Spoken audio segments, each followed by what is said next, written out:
Bom, irmãos, queria compartilhar com vocês uma palavra que eu vou extrair de Atos dos Apóstolos, capítulo 3, versos de 1 a 10. Esse é um texto bastante conhecido dos cristãos, né? Fala lá do paralítico da Porta Formosa. E eu queria compartilhar alguns saberes para o nosso cotidiano.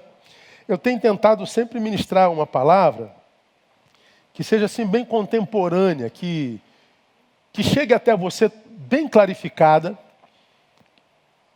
a ponto de você, optando, poder praticá-la no seu dia a dia.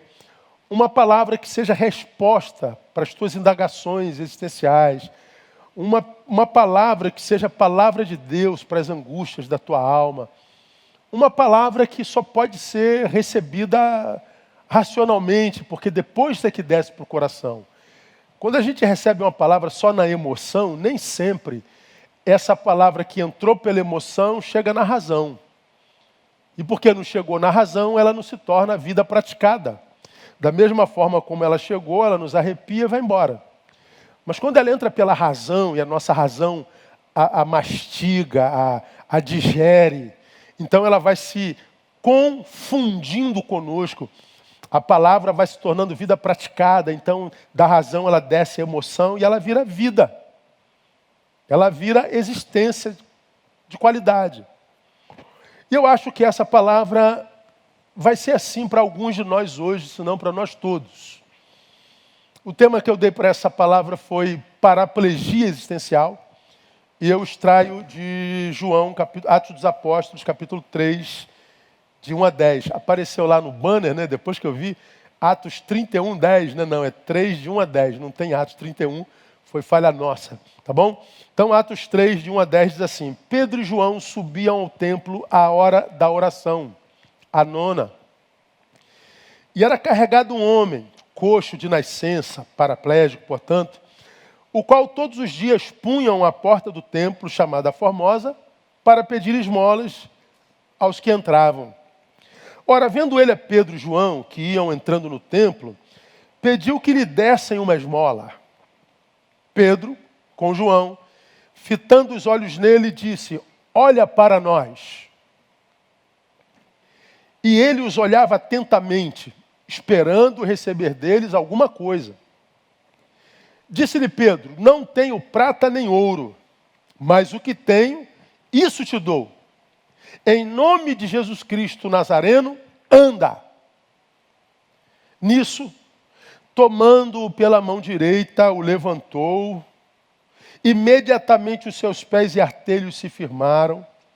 E dando ele um salto, pôs-se de pé. Começou a andar e entrou com eles no templo, andando, saltando e louvando a Deus.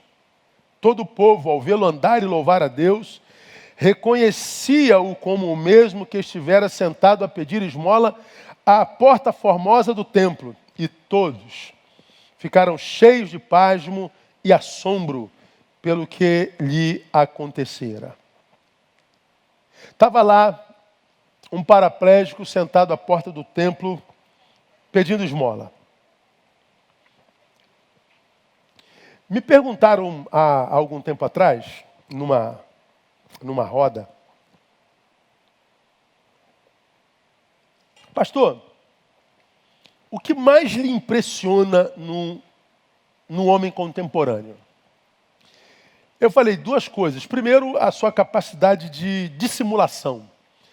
Essa nossa capacidade de mostrar ser uma coisa que a gente não é. Essa nossa capacidade de dissimular o que é verdadeiro. E a segunda coisa que me impressiona nesse tempo, nesse homem contemporâneo, é essa sua capacidade mórbida de autossabotagem. Eu ia falar escandalizado, mas a palavra não é escandalizado. Eu não sei que palavra eu uso. Eu fico estupefato com como que a autossabotagem é tão comum, quase regra, nesse tempo pós-moderno.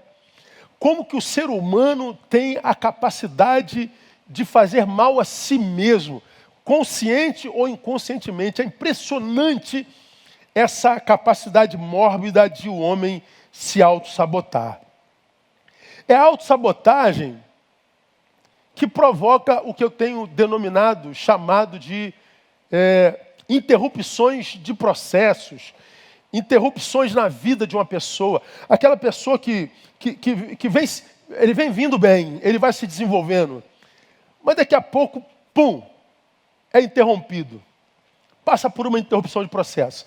Aí ele tem que começar tudo de novo. Ele vai lá atrás e ainda tem esperança, ele vai de novo, pum, daqui a pouco ele é interrompido de novo. E aí ele tenta de novo, ele recomeça de novo. E aí ele é interrompido de novo. Aí o que acontece com a maioria destes? Eles perdem a esperança de recomeçar. Pô, tentei uma vez, deu errado. Tentei duas, deu errado. Cara, eu acho que eu nasci mesmo para ser um miserável mesmo. Eu acho que eu nasci para ser tapete. Eu acho que eu nasci para sofrer mesmo. Eu acho que Deus me chamou para ser... É isso mesmo, não tem jeito não. Aí nós nos encontramos com essa geração de baixa autoestima. E alguns não sabem por que estão nessa condição. Grande parte dos que estão sendo interrompidos não conseguem se desenvolver, extrair de si o seu melhor. E a sua melhor versão, quase todos eles são vítimas de autossabotagem. A grande maioria não são vítimas do que fizeram com ele, do que tramaram contra ele. Quase todos, não vou dizer todos porque a unanimidade não existe, mas quase todos são vítimas de si mesmos, são produtos de autossabotagem. Nesse episódio que nós acabamos de ler, vemos o presente de um homem, está descrito ali, cuja história a gente não conhece. Ele apareceu na Bíblia, em Atos capítulo 3, o seu encontro com os apóstolos. Nós sabemos do seu presente, ele é aleijado, ele é paraplégico, ele é mendicante, ele está ali na porta do templo pedindo esmola. Nós não conhecemos a sua história. Nós conhecemos, na mesma história, a razão do seu estado. Isso dá para a gente captar no bojo dessa palavra. Por que esse homem está ali vivendo essa vida de mendicante? Por que esse homem está ali vivendo essa vida aquém da sua possibilidade? Por que esse homem está vivendo uma vida tão miserável? Bom, o texto diz, é sua paraplegia. Agora, todo paraplégico mendiga? Todo paraplégico vive vida medíocre, vergonhosa? Não, a gente conhece tantos atletas, né, cara, que fizeram da sua deficiência a sua motivação para extrair de si a sua melhor versão, como eu digo sempre. Uma vez, num fórum que a gente faz aqui na igreja todo ano, que é o Conscientiza, é o que a gente tenta como igreja gerar na nossa comunidade evangélica nacional, consciência para viver inclusão. Numa das minhas falas, eu disse, a pior deficiência é não aproveitar as eficiências que se tem.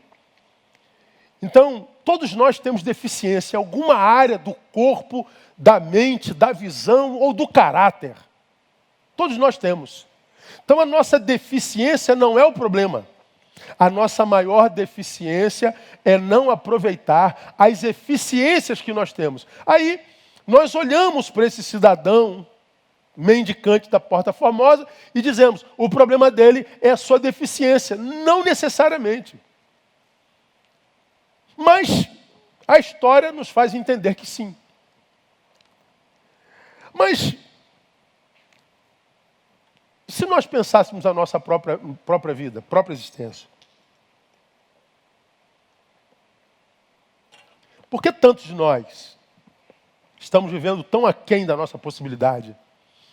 Quantos de vocês que me escutam aqui, seja agora nesse culto das 18 horas, ou vai me escutar amanhã através das redes sociais ou em algum outro lugar, quantos nós não conhecemos que estão vivendo uma vida que para eles se traduz numa vida insuportável? Gente que está vivendo uma vida que não gostaria de viver. Gente que está vivendo uma vida que odeia tanto que alguns chegam a se livrar dessa vida. Por que tem tantos de nós paralisados na vida? Por que tem tantos de nós vivendo uma vida tão mesquinha, tão fútil? Por que tantos de nós não conseguem ascender? Por que tantos de nós não conseguem, mesmo sabendo que tem potencial, sabe que pode estar melhor do que está, poderia estar produzindo muito mais do que produz, poderia ser muito mais do que é, mas não consegue. O que acontece com tantos de nós, irmãos? Grande parte destes, talvez entre estes seja você que me ouve, são vítimas de autossabotagem. São vítimas de visão equivocada a respeito de si mesmo, da vida, da existência, de Deus. São pessoas que eu chamarei de paraplégicos existenciais. Quando a gente pensa um paraplégico, com todo respeito, a gente sabe que paraplégico é aquele que tem as pernas, como qualquer outro, mas as pernas não funcionam. Está lá, mas não funciona. Como o cego é aquele que tem olho, mas o olho não funciona. Como aquele que tem cérebro, mas o cérebro não funciona integralmente. Está lá, mas não funciona. Quantos de nós tem tudo para viver uma vida plena, mas não funciona? Quantos de nós que abomina a vida que vive, sendo analisada por terceiros, por eles tem a vida que é vista como um sonho. O que alguns abominam para outros seria um sonho. Quem me dera estar com você. É como aquela história, né, do camarada que estava andando na rua e se distraiu, deu um chute na pedra e disse que a vida não presta porque tinha uma pedra no caminho e ele chutou. Até que ele viu alguém que estava sentado numa cadeira e disse assim: quem me dera está de pé para chutar uma pedra. É como alguém que reclama, ou reclamaria como eu, porque tem astigmatismo, tem 1,75 numa lente, tem 1,5 na outra lente. Oh, que vida terrível! Porque a vida é embaçada sem essa muleta de olho. Até que a gente se encontra com um cego, cujo sonho seria ter astigmatismo, ou miopia, ou sei lá o quê.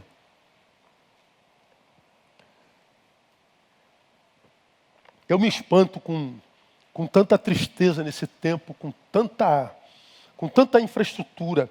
Eu me espanto com tanta pobreza num tempo de tanta riqueza de tudo. Tudo ao nosso alcance, tudo diante de nós. Mas por que não consegue paraplegia existencial? Alguma coisa na vida não funciona. Agora, por que tantos vivendo essa paraplegia existencial? Por que tantos vivendo essa paraplegia de alma? Eu vou tirar os exemplos desse homem da Porta Formosa, que eu acho que coaduna com o que acontece hoje, no ano 2020. Por que esse homem estava mendigando, ou mendicando naquela porta? Por que aquele homem estava naquele jeito? Por causa da mesma forma que algum de nós está. Quais as razões, pastor? Primeiro, a ausência de sonhos e projetos. Primeira coisa que me chama a atenção nesse texto. No versículo 2, está dito assim, ó: um homem que todos os dias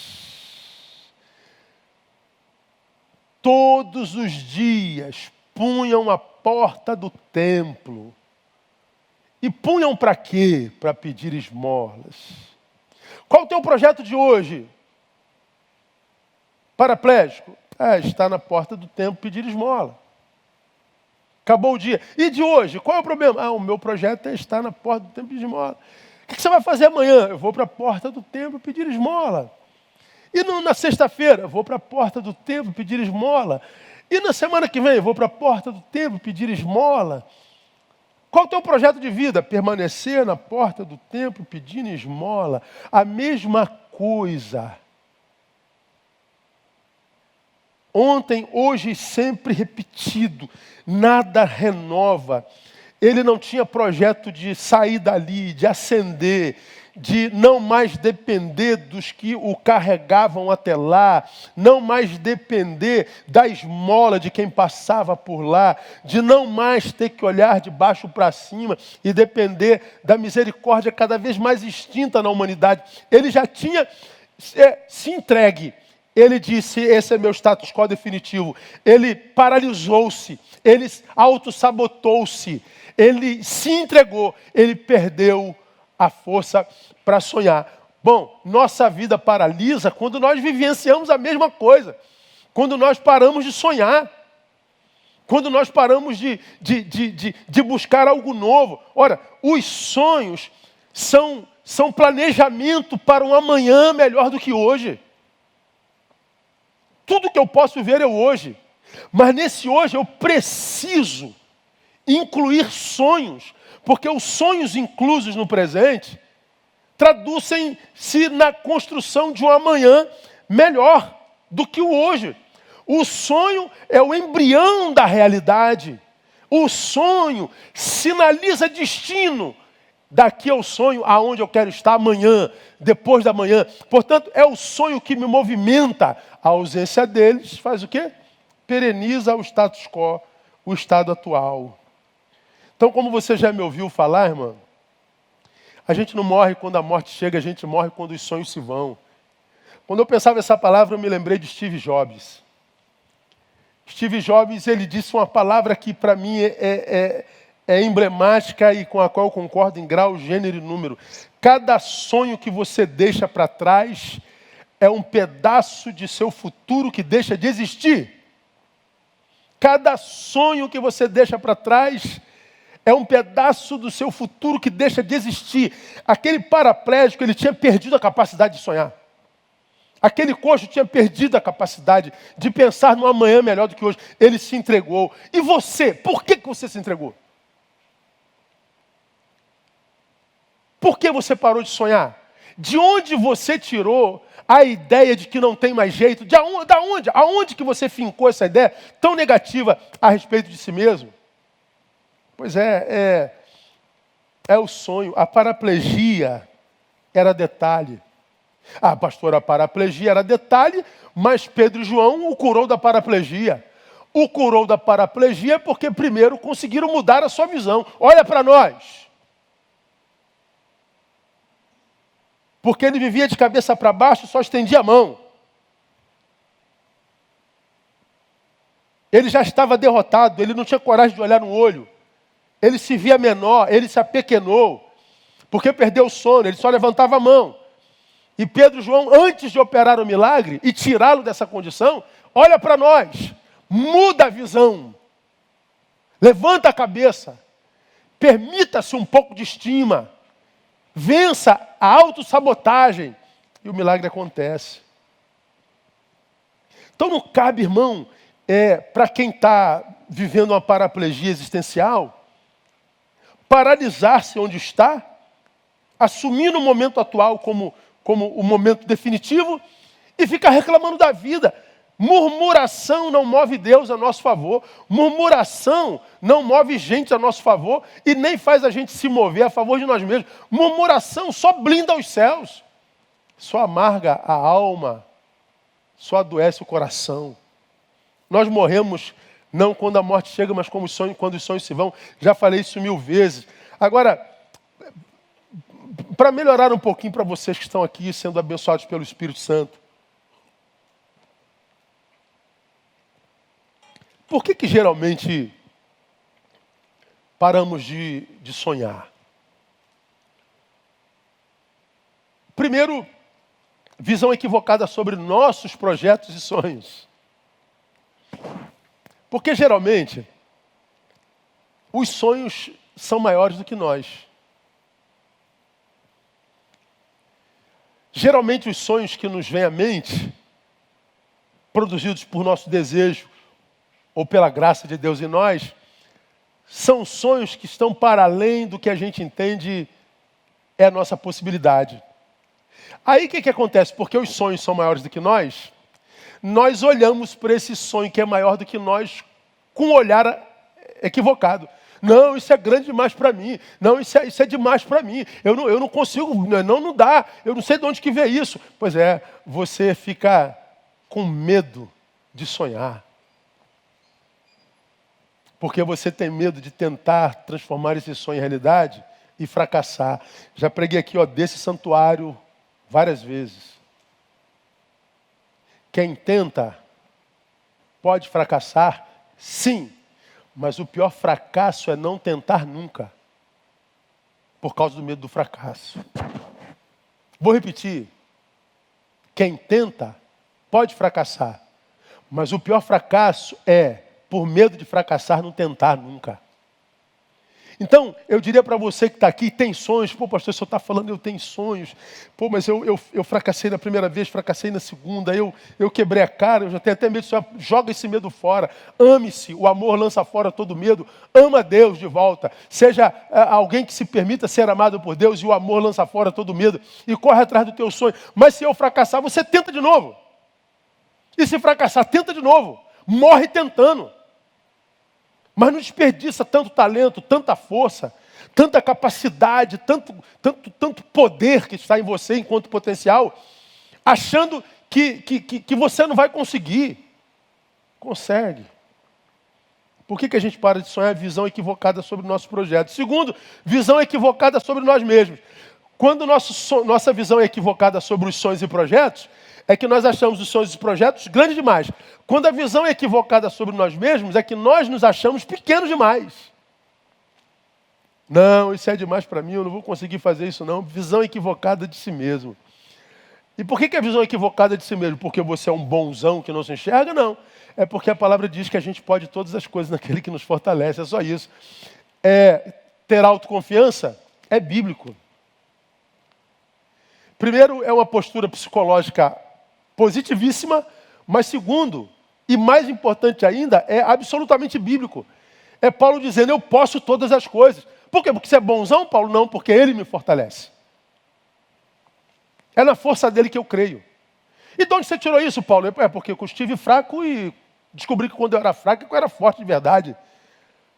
Por quê? Porque eu sei que se ele tem projeto para mim e a minha força não for suficiente, ele entra com a força dele. Então, meu irmão, eu não tenho medo de fracassar. Eu vou lá e tento e tenho vitória.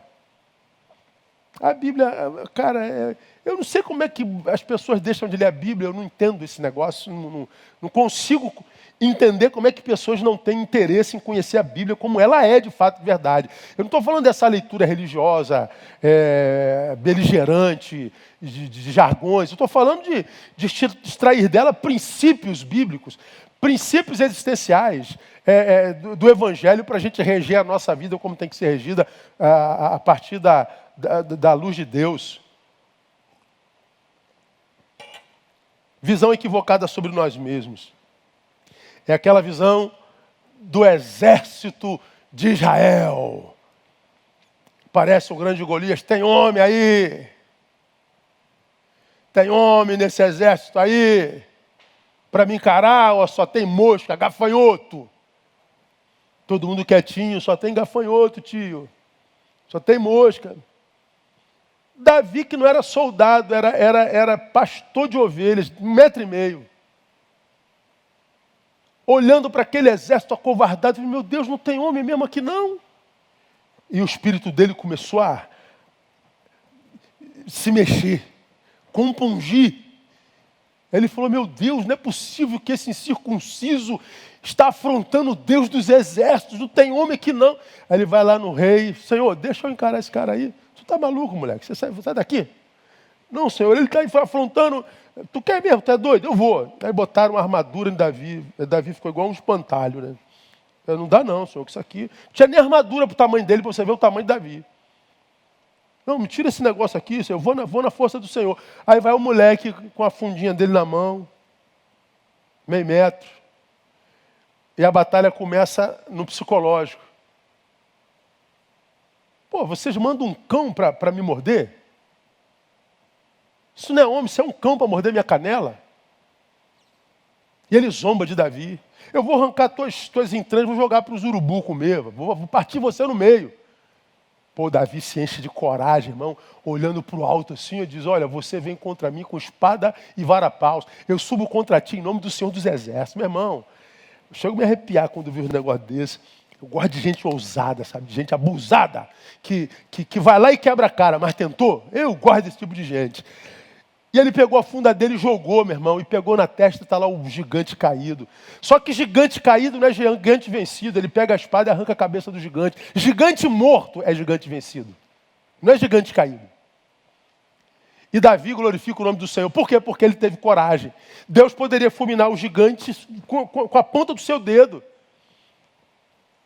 Mas há coisas na nossa vida que precisam ser feitas por nós.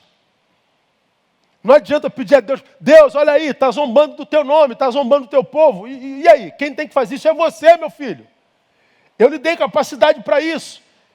E o exército se acovada, Davi diz, não, alguém tem que fazer, então eu vou lá e faço. Pois é, a sua vida é sua, quem tem que fazer é você.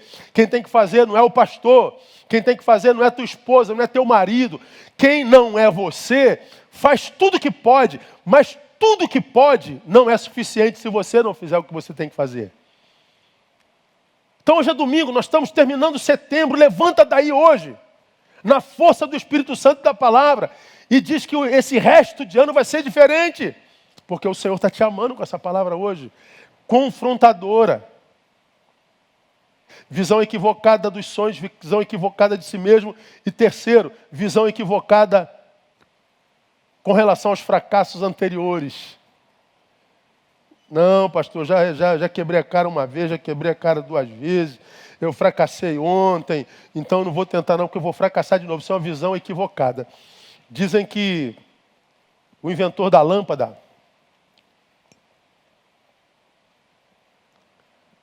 Thomas Alva Edison, não é isso mesmo?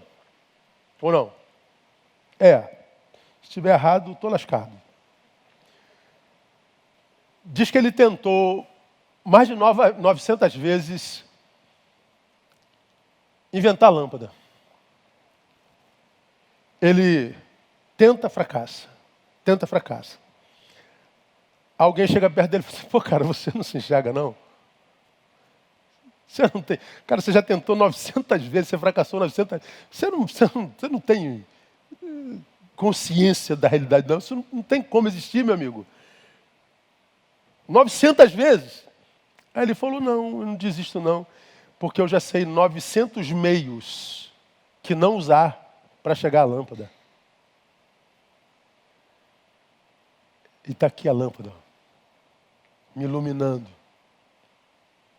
Está aqui a lâmpada, tornando a nossa vida... Por quê? Porque um sujeito se recusou a se entregar aos seus 900 fracassos. Porque um homem se recusou a olhar fracasso passado como algo a ser repetido no futuro. Postura diante da vida. Por que tem tantos paraplégicos existenciais? Deixaram de sonhar. Segundo, porque essa palavra é a palavra de um pastor, um coach poderia dar essa palestra, um psicólogo poderia dar essa palestra, um psicanalista poderia dar essa palestra, mas quem está dando essa palestra é um pastor, eminentemente.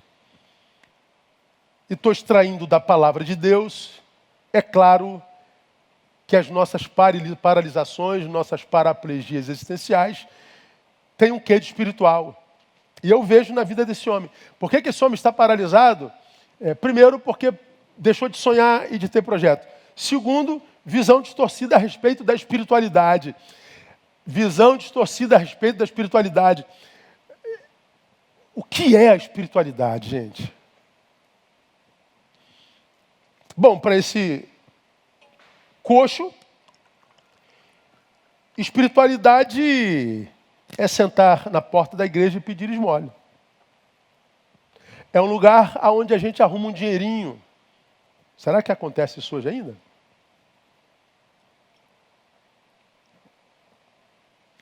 Igreja é um lugar onde a gente se dá bem, onde a gente arruma sustento para o corpo. É um lugar onde alguém vê a gente e nos supre. Igreja é um lugar onde a gente consegue umas moedinhas.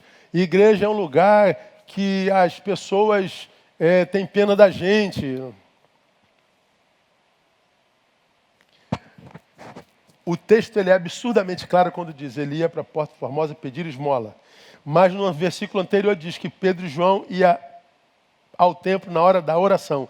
Pedro e João iam orar. O coxo ia pedir esmola. Pedro e João ia por uma questão espiritual. O coxo ia por uma questão material. Pedro e João iam no sentido de buscar a Deus. O coxo ia buscar uma coisa, uma matéria, um material. Ambos ou os três no mesmo lugar, com objetivos completamente distintos. Não é? O que Pedro foi fazer no templo? O que João foi orar? O que você vai fazer no templo, coxo? Eu vou pedir uma esmolinha.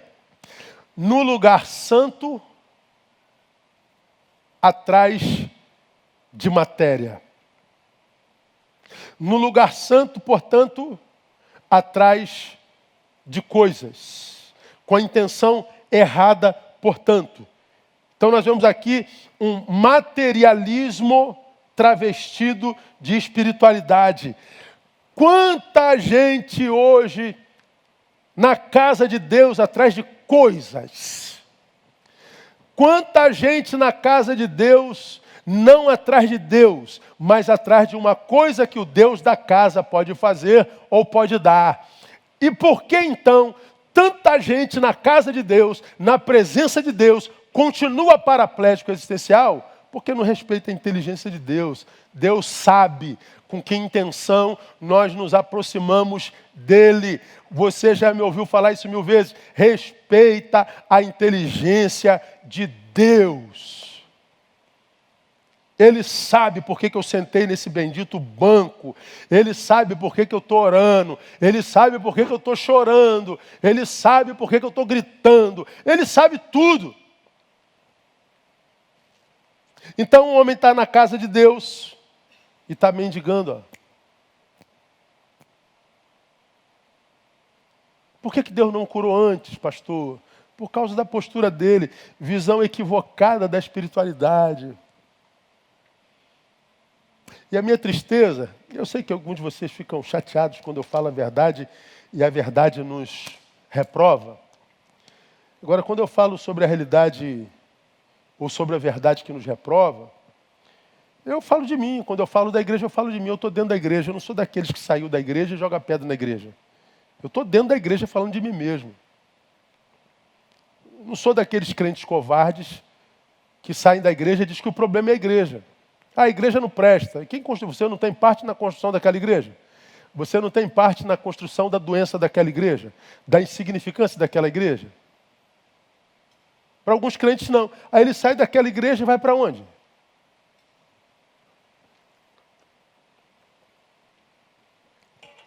E a verdade que nos reprova num momento como esse é que me parece que a maioria das nossas igrejas não tem formado gente espiritual, tem formado gente material, não forma espiritualistas, forma materialistas.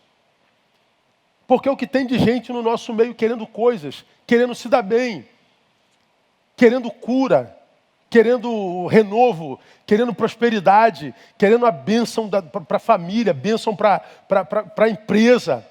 Mas, pastor, a gente não pode buscar isso? Pode, mas não pode ser prioritário. Busca primeiro o reino, as coisas vêm a reboque. O que a gente busca em Deus é Deus. Quem cuida das nossas coisas é Ele. Busca primeiro o reino, pensa na tua vida espiritual. Equilibra essa vida, reconcilia-te com Deus de fato e de verdade. E reconciliar-se com Deus não é estar reconciliado na igreja. Estar na igreja todo dia não é estar na presença de Deus. Estar na igreja todo dia não é estar na presença de Deus. Deus sabe quem na igreja está na presença dele e quem não está. Deus conhece a intencionalidade do nosso coração. Então tem muita gente que não consegue nada em Deus porque não quer Deus, quer o que Deus pode dar, quer o que Deus pode fazer. Aí é como, eu já falei sobre isso, é como, vamos imaginar que eu fosse Deus e você estivesse aqui na minha presença. Deus vai perguntar assim, meu filho, o que te traz a minha presença? Aí você vai responder assim, não, porque meu pai está doente, eu vim pegar uma cura. Ah, tá. Então o que te traz a minha presença não é o desejo pela minha presença, mas é o desejo de cura para o teu pai. Então você não está na minha presença por causa de mim, você está na minha presença por causa de si mesmo. Deus, eu estou na tua presença porque minha família está acabando, meu casamento está acabando. Eu estou na tua presença porque minha empresa está falindo. Eu estou na tua presença porque eu estou em depressão, quero cura. Ah, então você está na minha presença por tua causa e não por minha causa. A causa de você estar aqui é você mesmo e não eu. E quantos de nós saem de mão vazia porque Deus está vendo que nós não negamos o si mesmo. Agora, quando a gente está na presença de Deus por causa do Deus em cuja presença a gente está, Ele conhece a intencionalidade do nosso coração e vê que nós estamos vivendo a espiritualidade de forma honesta. Então Ele diz, Neil, porque você busca primeiro o reino, e esse reino tem um rei. Porque você busca primeiro o rei do reino te abençoa com as coisas que você precisa.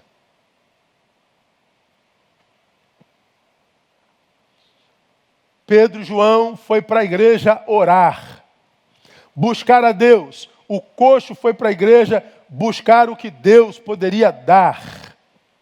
E o que a gente aprende? Quem ora, encontra a missão. Pedro e João foram orar e encontraram uma missão no caminho. E quem pede, encontra comiseração. Vai ter a pena dos outros. Vai ser visto como miserável. Quem ora é usado por ele. Quem pede é humilhado. Há uma diferença de tratamento. Quem ora vira uma referência para a sociedade. Quem pede, logo, logo, passa a ser tratado com indiferença. Lá vem o chato. Ih, lá vem ele de novo. Ih, não sai disso. Meu Deus, esse coxo de novo, esse mendigo de novo. Você vai vivendo rejeição. Por quê? Porque você mesmo não aceita a tua condição. E não aceita a tua condição porque você não está vivendo a espiritualidade como ela deve ser vivida. Se auto-sabota. Como já disse há algum tempo atrás, a Bíblia diz que nós somos a noiva do Cordeiro. Nós somos a noiva de Jesus Cristo. Mas me parece que nós nos tornamos uma noiva que quer lhe dar o golpe do baú, meu. A gente se aproxima dele pelo que ele tem, não pelo que ele é. E esse noivo que nós escolhemos, ele conhece as entranhas da nossa intenção e da nossa alma. Então por que tem tanta gente paralisada? Falta de sonhos e projetos. Volta a sonhar, meu irmão. Traz à memória aquilo que um dia te moveu, aquilo que um dia te fazia sair do lugar, porque você queria chegar àquele lugar. Ah, mas eu quebrei a cara, e vai lá, tenta de novo. Ou sonha outra coisa. Que não pode ficar parado aí. Trata a espiritualidade como ela tem que ser tratada. Respeita a inteligência de Deus. Busca em primeiro lugar que as coisas venham a reboque. E você vence a paraplegia. Aliás, me deixa dar algumas dicas para vocês e aqui eu termino. Vamos terminar cedo hoje, né?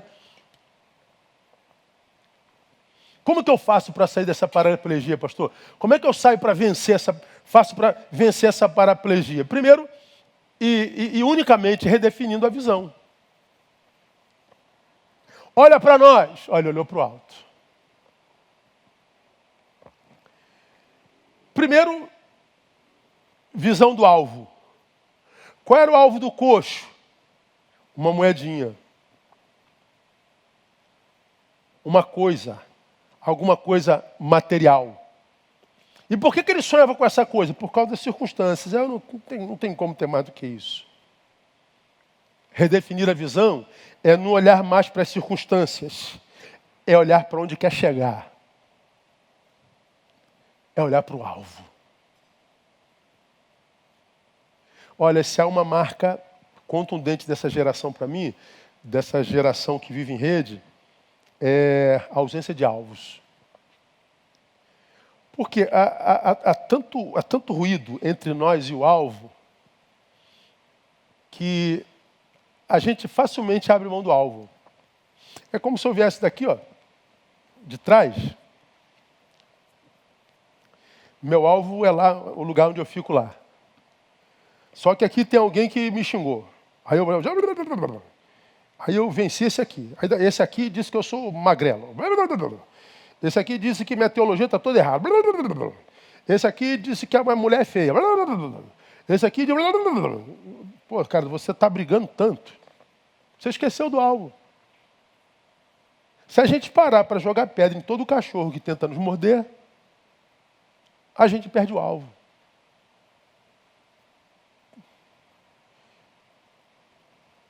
Então, enquanto os cães ladram, a caravana tem que passar. Fita o alvo, irmão, deixa latir. Deixa latir. Ah, pastor, mas ele me atingiu, não atingiu não. Como eu publiquei, sei lá, umas 2 semanas atrás, quem se ofende é o ego. Se você diminuir o teu ego, você passa ileso pelas críticas dos maldosos. Somente o ego se ofende. Então, se você trabalhar o teu ego, deixa bater, irmão.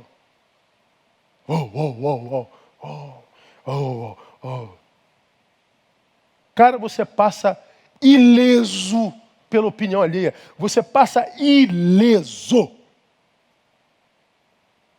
pela opinião de quem te imagina, não te conhece. Se alguém te conhece só pela rede, ele só te imagina, ele não te conhece. Então você não pode valorizar essa opinião. Isso é amor próprio, meu Deus do céu. Então fita no alvo, onde é que você quer chegar? Então deixa que... você não é capaz, você não vai conseguir, ninguém na tua casa conseguiu, você acha que você vai ser o primeiro? Você é o primeiro. Fita lá no alvo, lá, ó. Ame-se. Redefinir a visão do alvo. Redefinir, portanto, a visão de si mesmo. Quando o mendigo se via, só via miséria. Quando ele se via, só via miséria. Aí eu falo a diferenciação entre o olhar carnal e o olhar espiritual, né? Qual é o olhar carnal? O olhar carnal é aquele que, quando a gente olha para alguém, a gente só vê os seus defeitos e os publica. O olhar da graça, a gente olha para o mesmo sujeito e só vê as virtudes. Todos nós, eu e você, todos nós temos defeitos e virtudes. O que é diferente em nós é como a gente se enxerga. Alguns têm olhar carnal, olha para você e só vê os seus defeitos. E outros têm o olhar da graça, olha para você e prefere ver as suas virtudes. E a relação muda completamente. Se relacionar com alguém que tem olhar carnal e com alguém que tem olhar espiritual é completamente diferente. Ser alguém de olhar carnal e ser alguém de olhar espiritual é completamente diferente. Muda completamente a nossa saúde existencial e espiritual. A visão desse aleijado sobre si mesmo era uma visão carnal, era um olhar carnal. Ele olhava para si, abaixava a cabeça e pedia esmola. Isso é o que a vida tem para mim. Equivocado. Você precisa mudar o olhar de si mesmo. Por último, precisa mudar o olhar sobre a vida. Redefinir o olhar sobre a vida. Viva com todo o seu potencial. Agora lembra, nós temos potenciais diferentes. Há muita gente que tem ficado para trás porque eu queria ser igual a ele. Não, ele tem um potencial, você tem outro. Você pode ser melhor do que ele, pior do que ele, mas igualzinho a ele você não vai ser. Eu posso ter alguém como referencial de vida, claro, e os referenciais dessa geração são mínimos, cada vez menos. Então eu posso ter um referencial para que eu me motive por ele como referencial, mas ser igual a ele. Eu quero pregar igual o pastor Neil, eu quero conhecer igual o pastor Neil. Não dá. Você pode conhecer mais do que eu, um pouquinho, mas não vai ser igual a mim. Você vai ser tão usado por Deus, mas não vai pregar igual a mim. Você pode pregar melhor do que eu, mas não vai pregar igual a mim. Você pode pregar quem do que eu, mas não vai pregar igual a mim.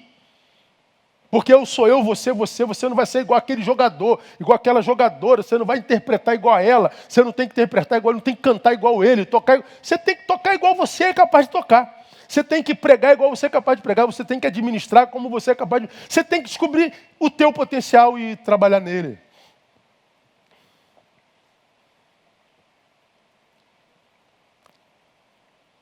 O lindo... Bota para mim aí, painel, o texto de novo, por gentileza. Perdão.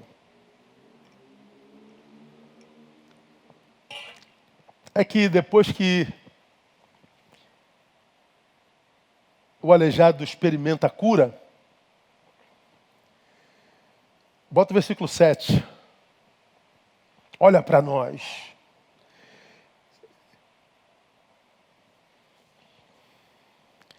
Quantos de nós cristãos podem dizer isso hoje? Ei, geração, olha para mim. Eu sou um servo de Deus, olha para a minha vida. Quantos podem dizer isso de verdade? E ser referência disso? Pedro e João podia. Quando Pedro e João diz olha para nós, ele não está querendo dizer assim, ó, nós somos melhores que vocês. Quer ver? Somos melhor do que você, seu miserável. Não, não é isso que ele quis dizer, não. Pedro e João, quando diz olha para nós, ele está dizendo, nós somos você amanhã. Ou daqui a pouco. Como assim? Está nos vemos aqui de pé, de cabeça erguida, em comunhão com Deus? Sim. Nós somos o que você vai se tornar.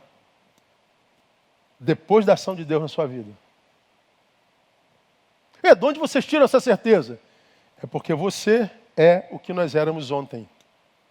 Pobres, cegos, nus e miseráveis. Nós éramos paraplégicos existenciais. Nós éramos paraplégicos espirituais. E a graça de Jesus nos pôs de pé. Por que eu sei que você vai se tornar naquilo que nós somos daqui a pouquinho? Porque nós éramos o que você é ontem.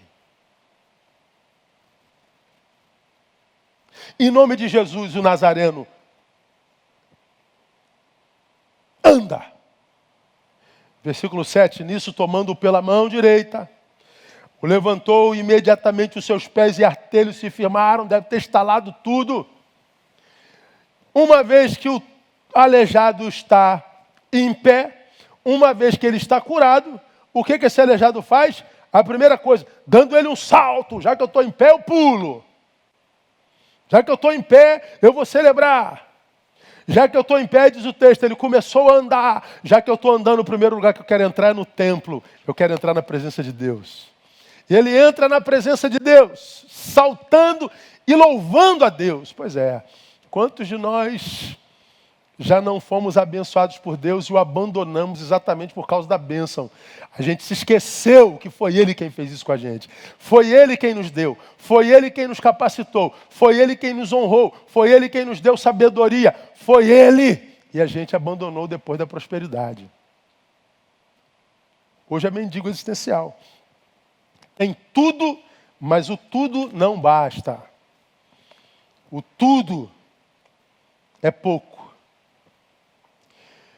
E eu acho que quando a gente ouve uma palavra dessa, irmão, sabe o que eu penso? Já vamos terminar? Eu penso nesse Deus dando uma grande declaração de amor por mim e por você. Principalmente por você que está vivendo uma vida da qual não se orgulha. Deus dizendo assim, está vendo, você achou que eu tinha te esquecido? Você está aí na sua lamúria, na sua paraplegia, achando que o culpado era eu, maldizendo a vida, maldizendo tudo, e eu estou aqui te amando, chamando a tua atenção, te fazendo entender que eu posso mudar a tua sorte, mas você tem que fazer a sua parte. O que Deus quer conosco é relacionamento e não subserviência. Ele não quer ser nosso servo, que faz o que a gente quer. Ele quer conosco nos ajudar a fazermos o que a gente precisa fazer por nós mesmos. Então levanta daí, meu irmão. Levanta daí, minha irmã. Diga para si mesmo que esse é o último domingo de murmuração. Esse é o último domingo de miséria. Diga a ele que outubro vai ser o mês que vai marcar a tua existência. Uma nova existência, uma nova visão sobre a vida. Uma nova postura diante das adversidades. Não mais de lamúria, de cabeça baixa, mas de sorrimento. Não mais um olhar carnal, olhando para os seus defeitos, mas um olhar da graça, olhando para as suas virtudes. Porque a pior deficiência é não aproveitar as eficiências que se tem. Você tem muitas eficiências. Você tem talentos que você não reconhece, que você não valoriza. Passe a valorizá-los, muda a visão que você tem de si mesmo e você vai ver que a vida toda muda diante de você. É minha oração, é meu desejo e é no que eu creio. Deus abençoe vocês. Deus abençoe a cada um de vocês, capacitando para dar uma reviravolta divina na própria existência. E que aqueles que riram e zombaram do que você foi até agora, possam ser os mesmos que vão ter que glorificar a Deus por causa do que Deus inaugura na tua vida a partir de hoje, em nome de Jesus. Eu creio. Eu quero orar por você e depois dessa oração nós teremos terminado a nossa reunião, tá bom? Lembrando a você, terça-feira temos a live sobre suicídio, Setembro Amarelo, terminando o mês, e eu espero poder contar com cada um de vocês, tá bom? Vamos orar, depois vamos sair ouvindo o Maikson mais uma vez. Obrigado, Maikson, pela sua participação. Obrigado, equipe. Boa semana. Deus abençoe a todos vocês. Vamos orar. Aleluia. Ó Deus, só Tu sabes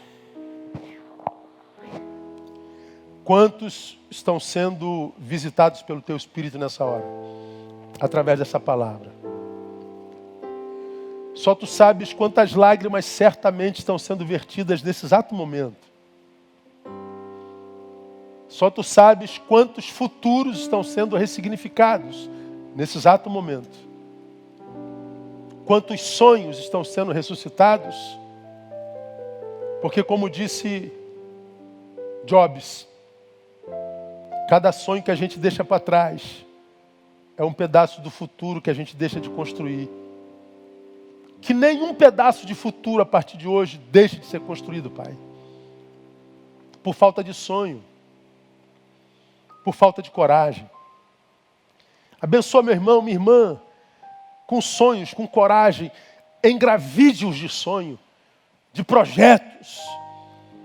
E que eles possam ver a glória do Senhor manifesta na vida deles, mudando a sua existência. Oramos pela Valentina mais uma vez. E te pedimos que essa criança, ó Deus, seja operada por Tuas mãos.